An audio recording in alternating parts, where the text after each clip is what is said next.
I tell you about something that happened to me over the course of 3 weeks, starting in March of last year.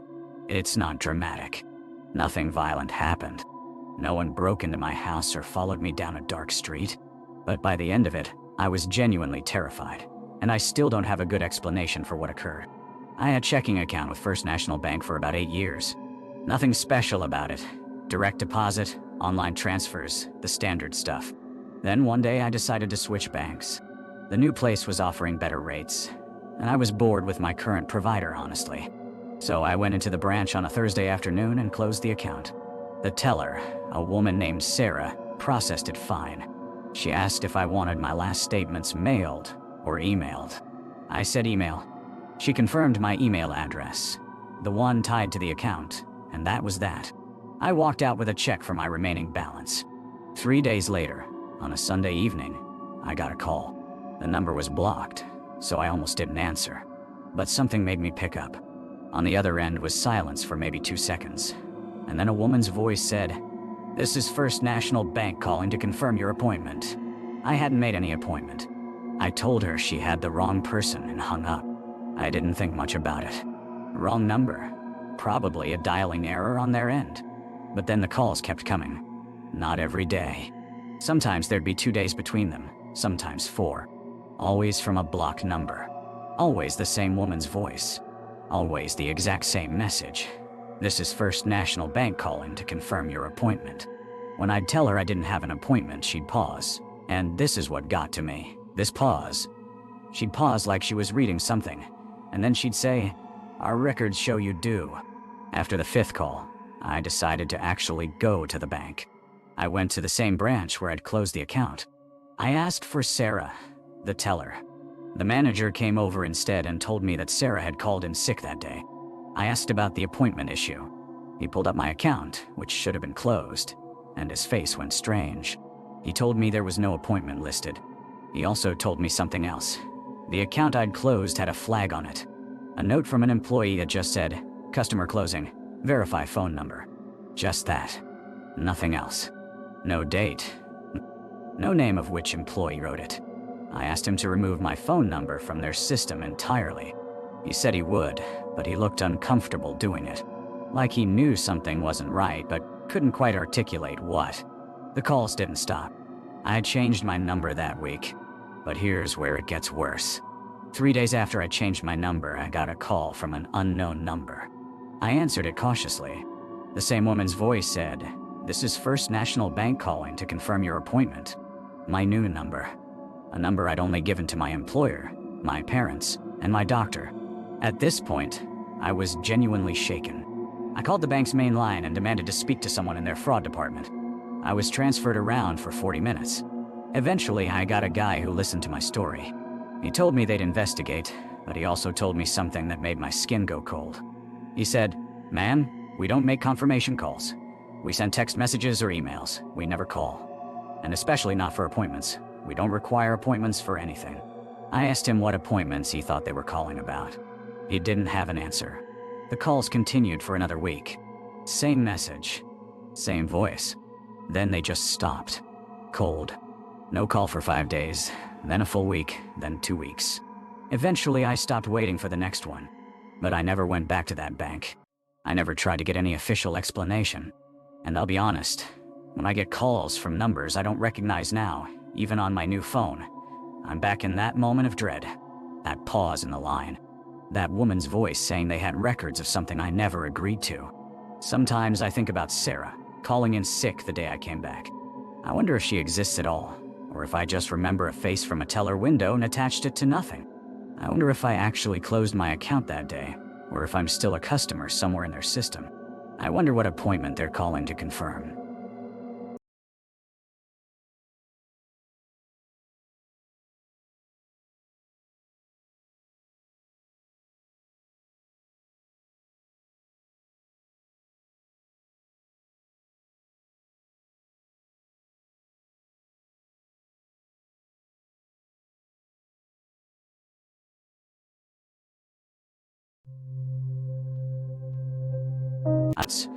And I don't deviate from my routine unless I have a specific reason.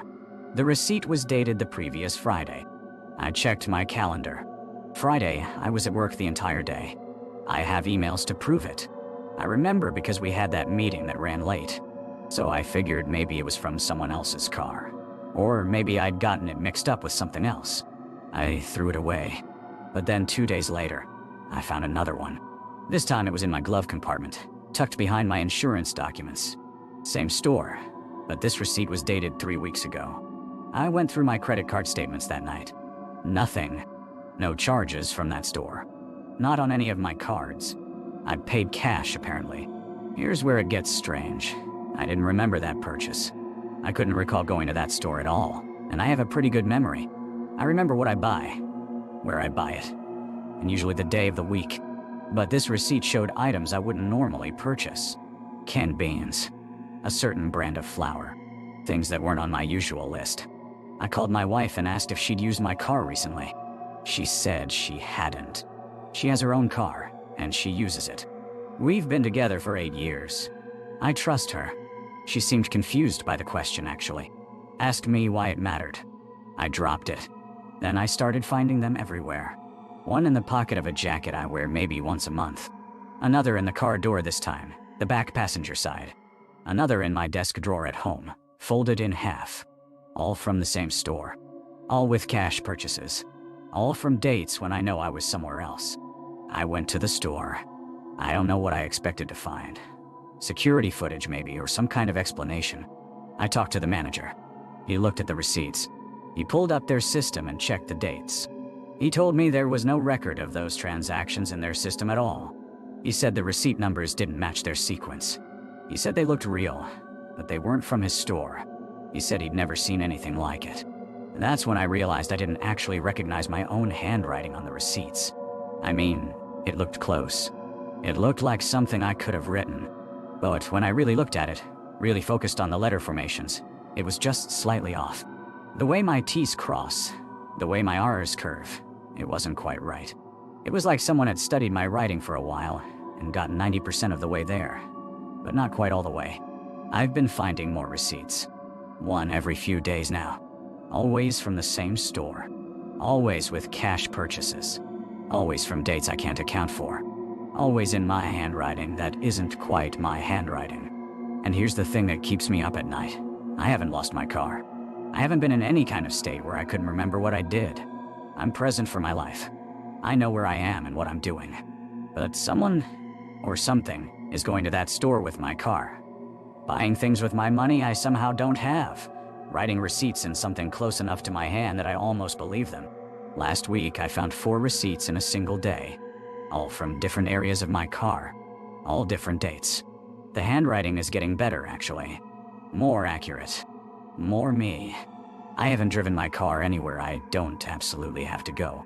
I park it in the garage now, not the driveway. I lock all the doors. I check it every morning. But this morning, I found a receipt from the store. Dated today. Inside my wallet. In my handwriting. My actual handwriting this time, I think.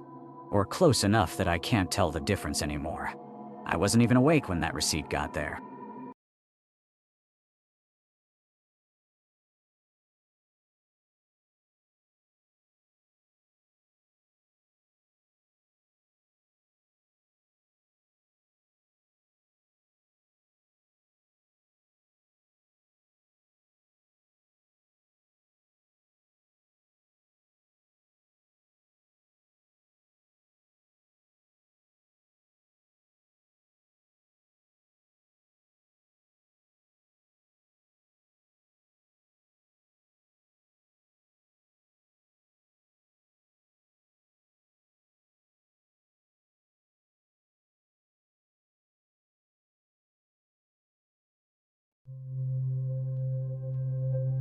I first noticed it in late September at the grocery store.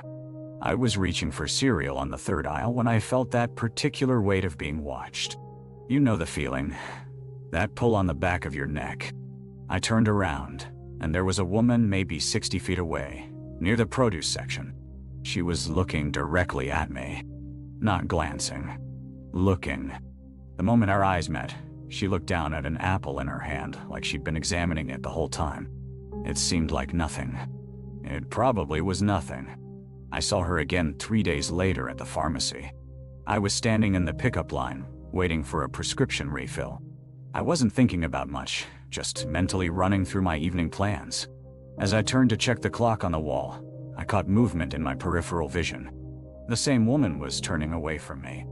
Not quickly, deliberately, like she'd been watching and calculated exactly when I'd turn my head. At this point, I started paying attention. Over the next week, I saw her 5 more times. Once at the gas station off Morrison Avenue. Once getting into a car 2 spots away from mine at the parking garage where I get my oil changed. Once outside the gym I go to on Wednesday nights. And twice at the coffee shop I visit on Saturday mornings. What got to me wasn't that she was there. It was that she was always looking away right when I looked at her. Not sometimes. Every single time. It was like she had this sixth sense for the exact moment I'd turn my head toward her direction. I had tried an experiment. I was at the library, sitting at one of the study tables. I caught her reflection in the window glass. She was 3 tables back, pretending to read a book. I kept my eyes forward for 3 minutes straight, then suddenly whipped my head around. She was already looking down at her book, not even a glance toward me. But when I looked back at the window reflection after turning away, she was staring at my back. I decided to follow her. I know how that sounds, but I had to understand what was happening. One Saturday morning at the coffee shop, I let her leave first. She walked to a silver sedan parked on the street. I got my car and followed her through town. She drove carefully, never speeding, never cutting anyone off. She drove to a residential neighborhood I didn't recognize and parked on a tree-lined street in front of a blue house with white shutters. She sat in her car for exactly 4 minutes, then got out and walked up to the house. I drove past slowly. The house looked empty. No cars in the driveway. No lights on despite it being mid-afternoon. She let herself in with a key. I didn't follow her inside. The next time I saw her was at the dentist's office. I was waiting for my appointment, reading a 4-month-old magazine about home renovation. She was in the waiting room too, also with a magazine, also not reading it. When the hygienist called my name, I stood up. In the microsecond before I stood, she blinked. Not a normal blink. A slow, intentional one, like she was acknowledging that she knew I was about to move. I started documenting it. In my phone, I kept a list. Every sighting, every moment she turned away just before I looked, every instance where I caught her moving only in my peripheral vision. That space you can't quite trust your eyes in. The pattern became clear over 2 weeks. She appeared once every 2 or 3 days. Different locations each time, but always places I went to regularly. And it was always the same rhythm. I'd feel watched, I'd turn to look, and she'd be looking away. Sometimes at the precise moment I'd turn. Other times I'd catch her looking down or to the side in that fractional second before my head completed its rotation. Then one Tuesday, something changed. I was at the bank, depositing a check. I was writing down my account number on the deposit slip, not thinking about her, not scanning the room for her. I finished, looked up, and she was standing right next to the teller window, not pretending to do anything. Just standing there. And she was already looking at me before I looked at her. Our eyes met. For maybe 2 seconds, we just looked at each other. Then I blinked. In that blink, she turned away. I walked out and got in my car. I sat there for 15 minutes, hands shaking, because I finally understood what was happening. She wasn't avoiding my gaze. She was matching it. She was looking at me in the exact moments when I wasn't looking at her, and looking away the moment I turned to catch her, which means she wasn't reacting to when I turned around. She knew. Somehow she knew the moment before I'd turn. I haven't been to any of those places in 3 weeks. The grocery store, the pharmacy, the gym. I've been ordering online, switching locations, changing my routine entirely. I got a new route for my commute. I shop at different times. But yesterday I was at work, sitting at my desk with my back to the wall like I always do.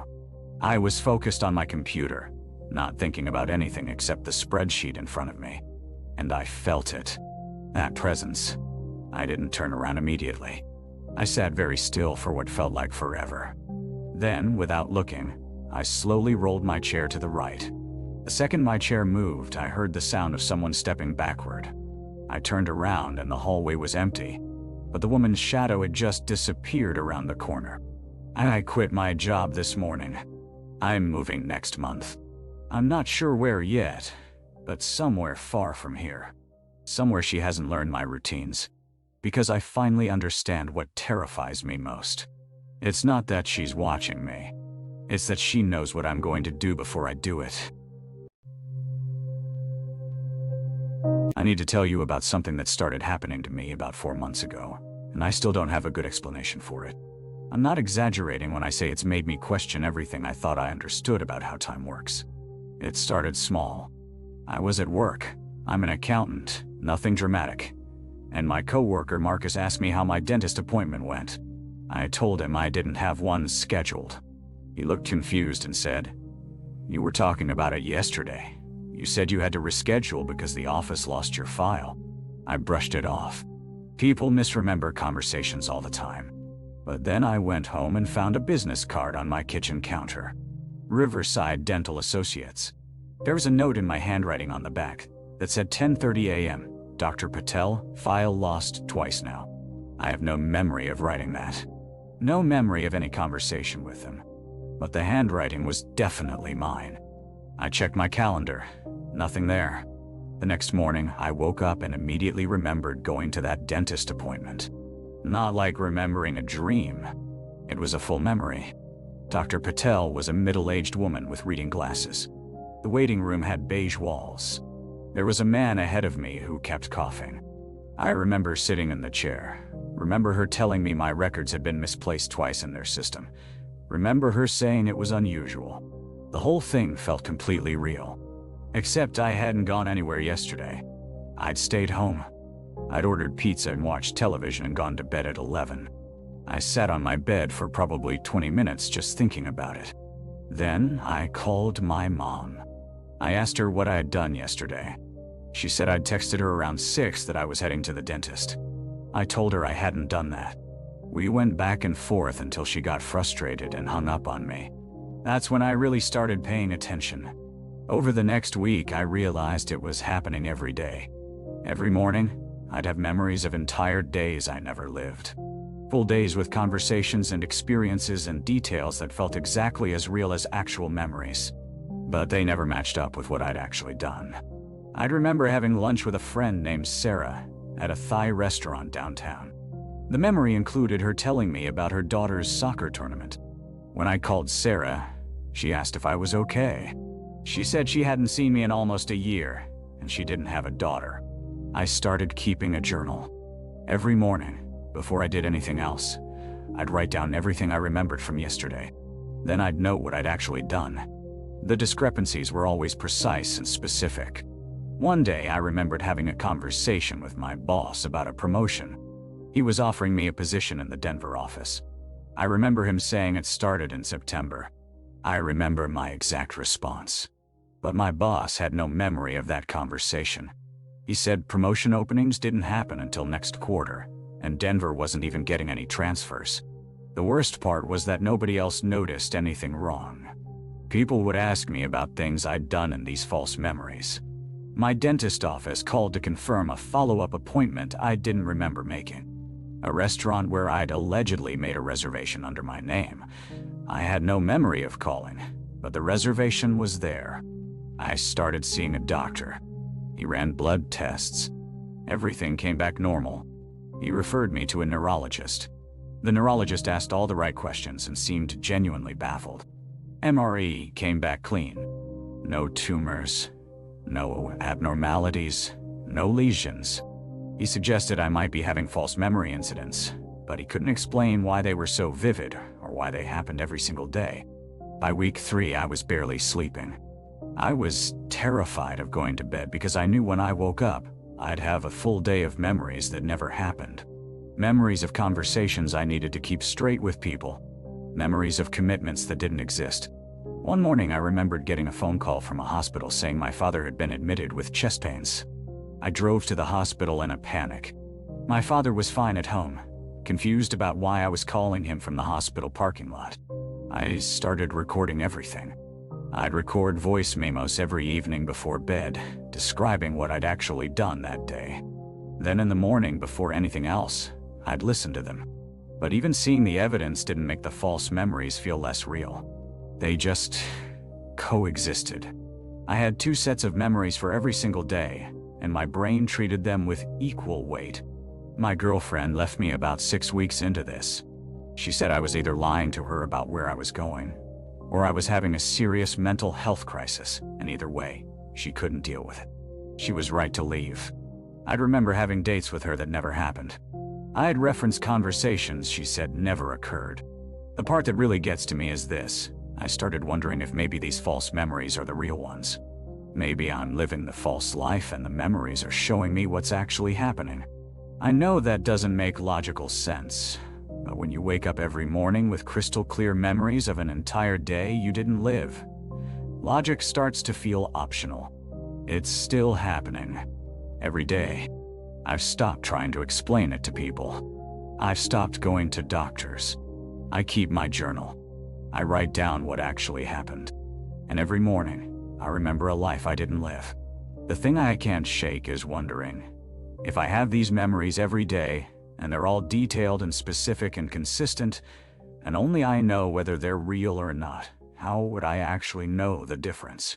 How would anyone? I sounded like a single person moving. I walked faster. So did they. I'm a logical person, so I thought through the possibilities.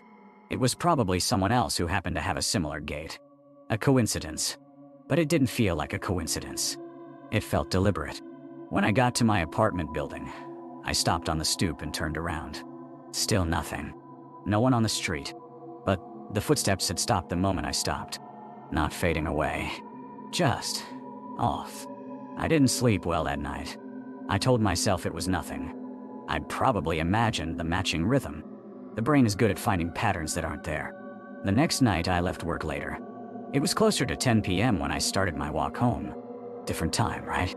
Different variables. I was thinking about some code I needed to debug, not paying attention to anything else. That's when I heard them again. The footsteps. Same rhythm. My rhythm. I stopped immediately.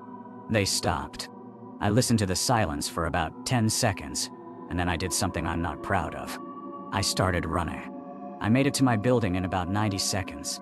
I didn't hear the footsteps while I was running, but that might have been because I was moving so fast.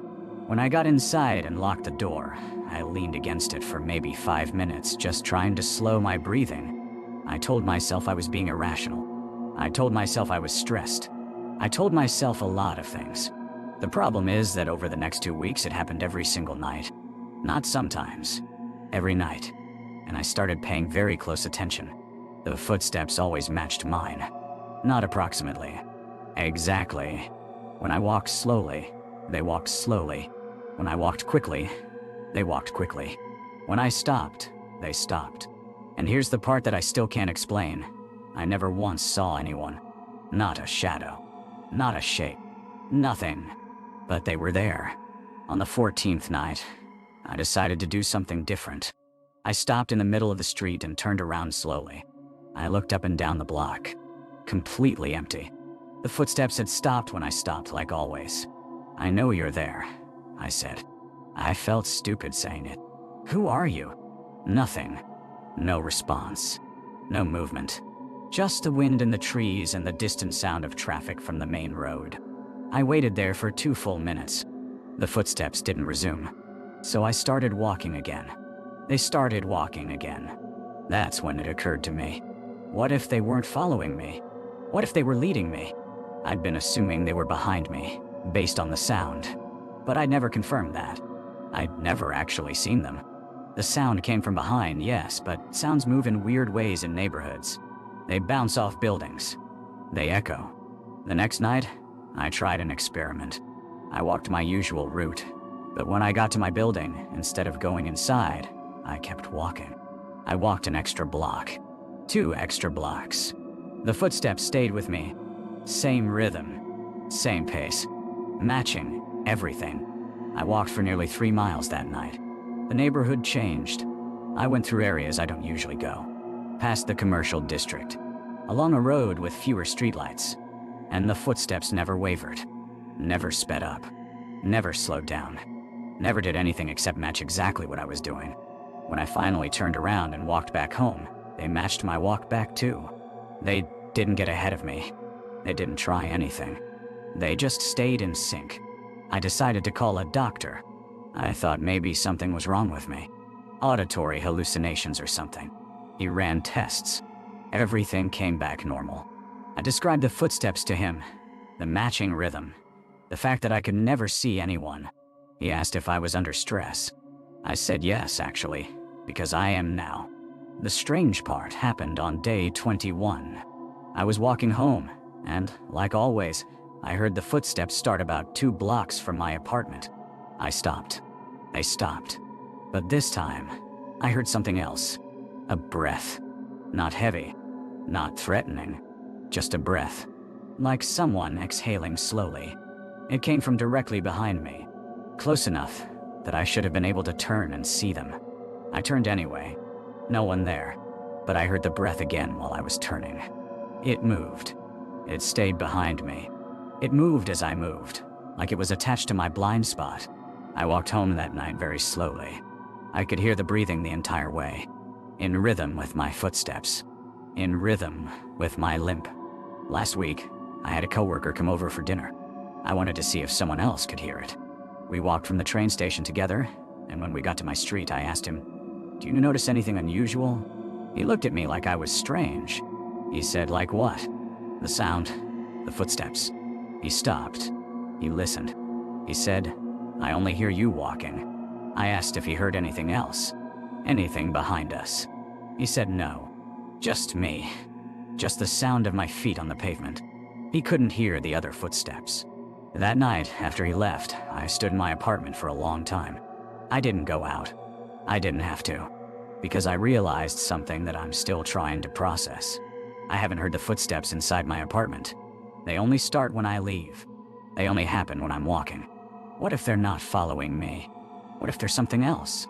What if, every night when I leave my apartment and start walking home, I'm not going to my apartment at all? What if someone else is and I'm just following them? I don't know how to test that theory. I don't know if I want to. I still take the same walk every night. I still hear the footsteps. I still don't see anyone. And every single night, I walk home, unlock my apartment door, and I'm never quite sure if I'm the one who's supposed to be here.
After pattern, he was always one step ahead. Then came the moment that changed everything. I'd got new keys made. Not because anything was wrong with the original, but because I was paranoid and wanted a spare set. I went to a locksmith on the opposite side of town, somewhere I'd never been before. I didn't tell anyone I was going. I didn't mention it to Tom or anyone else in the building. I went on a Tuesday afternoon, got the keys made, came home. That night, I ran into Tom in the hallway outside my apartment. He looked at my hand and said, "Got your duplicates made." I didn't respond. I just stood there. He continued, "You used Rapid Lock on Morrison Avenue. Good choice. I used them once. They do solid work." I hadn't used them before. I didn't know if that locksmith was good or not. The only way he could know I'd been to that specific locksmith was if he'd followed me, or if he'd been watching me somehow, or knew. I asked him directly. I said, "How do you know where I went?" He didn't seem bothered by the question. He just shrugged and said something about recognizing the key shape. That Rapid Lock has a distinctive style. But that's not true. The keys looked identical to the originals. There was no way to tell where they came from just by looking. After that night, I became obsessive. I started changing my routine completely. I'd leave at different times. I'd go to different restaurants. I'd park my car in different spots. I'd take different routes through the building. Anything to break the pattern. And Tom stopped knowing things. For 5 days, he didn't mention anything unusual. He'd say hello in passing, but there was nothing behind his eyes. No knowledge. No awareness of what I'd been doing. Then I returned to normal. Just one day. I went back to my regular schedule because I was exhausted from the constant vigilance. And that night, Tom was waiting by my door. He said, "Back to pad, see you on Thursdays." That's when I knew. No, it wasn't surveillance. It wasn't coincidence. It wasn't anything I could explain with logic. The only explanation was that he had access to something about me that preceded my own actions. Like he was reading from a script of my life that someone else had already written. I moved out a week later. Broke the lease. Lost my deposit. Didn't care. I haven't seen Tom since, and I haven't tried to find out anything about him. I don't want to know his last name.